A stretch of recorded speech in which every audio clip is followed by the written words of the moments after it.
The 11th of January, the 2018 January comes at you like a freight train. You can't stop it or slow it down. Any relaxation you felt during Christmas is well and truly over. It's a new year and you're expected, at least according to people in advertising, to totally reinvent yourself. Maggie Van EIJK. If you're feeling a bit overwhelmed, here are some little tricks to keep you afloat. Mute anything about starting a new diet come January. Food is stripped off of its warm winter coat. Our meals are no longer hearty or comforting. We get told we need to cut back and stop indulging. Every time I see an ad on TV, someone seems to be telling me, "Come on, fatty. Put down that cheese and get these chia seeds down, you stat." The only way you can shut out those voices is to turn them off. Unfollow exercise and nutrition accounts if they're only talking about weight loss. Mute people on Twitter who bang on about their Christmas bellies and walk away when people start discussing how much weight they need to lose to get back to their pre-Christmas bodies. Keep track of things that actually make you happy. People talk a lot about self-care. It seems a bit wishy-washy at times, but it's extremely important. Self-care doesn't mean skipping work and listening to Marvin Gaye in the bathtub, though it can if you'd like it to. Self-care is about little achievable actions you can do to relax and reach emotional stability. It might be meditating or asking a friend to come round or going to a counselor. The only way to know what your self-care action plan should be is to use trial and error. I read somewhere that doodling is relaxing for some people and I thought, no way. I can't even draw a stick man. I tried it for an evening whilst reeing parks and recreation and loved it. I doodled little swirly clouds and trees and aeroplanes and colored them in. It never show anyone. They showcase the artistic prowess of an infant, but it didn't matter. It relaxed me and allowed me to forget about the day's stress. Keep your safe space safe. My bed is my favorite place because I get to lie down and sleep.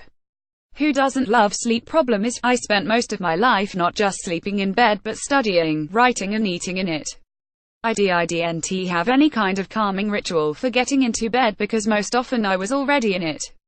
As a result, my bed would be filled with breadcrumbs, Doritos dust, dirty washing, ketchup stains and finished books. It wasn't clean, and it definitely wasn't a nice place to go to sleep in. When I recently moved again, I decided I needed to make my bed more sacred. I found a cheap second-hand desk that had questionable graffiti from when it belonged to a teenage boy, but it meant I had somewhere to sit and do my writing. I'd eat in the living room and make sure my dirty washing had a basket to go to. I also try and remember to make my bed whenever I can. The act of making it makes me feel like I have some kind of control over my day.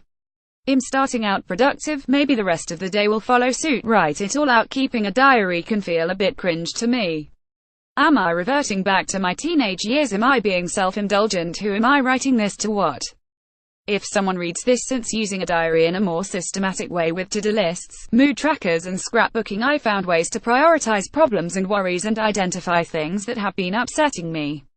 The act of journaling, creating lines and squares and places for me to add activities and thoughts, establishes a sense of order when the world seems to be spinning out. Taking the time to fill in my notebook means I'm taking a moment for myself and I'm tuning into my mind and body. Don't feel bad if you turn the news off. Wanting to stay up to date with everything that's going on in the world means I rarely get a time off from terrorism, war, famine and terrible presidents. Being overloaded with disaster doesn't help anyone, let alone myself. My own problems and the world's problems collide, and I'm not just worrying about the lingering headache I suspect might be more serious. I'm also worried about nuclear bombs and rising sea levels, and am I sure there's any point in leaving the house today because there's definitely going to be another attack. If you're like me, take a break from the news. Disconnect. Let your mind focus on something else, and when you're ready to engage, go back and try and find ways you can help. Become an activist and volunteer for a relevant charity. In short, try and turn your fears into something proactive. Don't feel guilty for indulging yourself every now and again. Do something for yourself that is ridiculously luxurious. Take yourself on a date, buy a bath bomb that costs more than your lunch, get a super fancy coffee, go to the cinema and get an XL tub of popcorn, buy yourself a slice of cake from that chic bakery. Treat yourself like a date you really want to impress. Give yourself the time and space to do something purely for you. Assemble a support team. Figure out which people in your life are there for you when things get rough.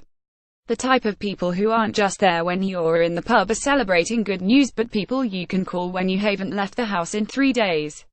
Don't feel shame if you don't think you have these people. You can find them. You can find them on helplines or in support groups.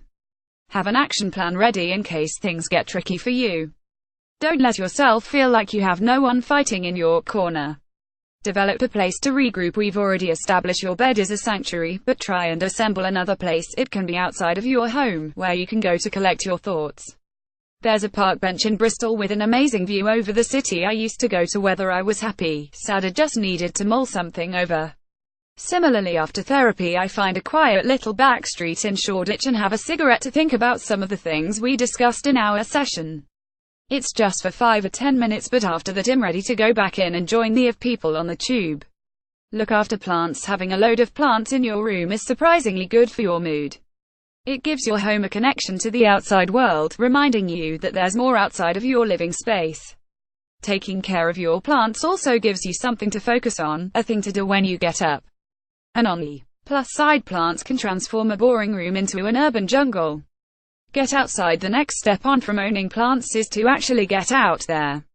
Go for walks, find the greenest spots in your city, expansive parks and forests. Get a bike and go exploring. Your stress levels will decrease and the activity will boost your mood. After reading Cheryl Strayed's Wild, I had to initially calm down and not buy a ticket to America to do the Pacific Crest Trail. Instead, I started walking around the UK, first Hastings, then Eastbourne, and then working my way up to the Peak District and Snowdonia. Walks get me out of my routine. I don't even listen to when I walk. I'm just there with my own thoughts, and sometimes they're actually alright company. Remember, it's okay to not be totally okay. Despite all your great intentions, you might find that sooner than you'd hoped things aren't going so great. All the ambitions and plans you had this year suddenly seem hard to reach. Don't be disheartened. Just because you feel sad or shitty or frustrated doesn't mean you're undoing all your great work. It's okay to not be okay. You don't have to resolve everything straight away. Ride things out and accept things the way they are, even if they're not the way you want them to be.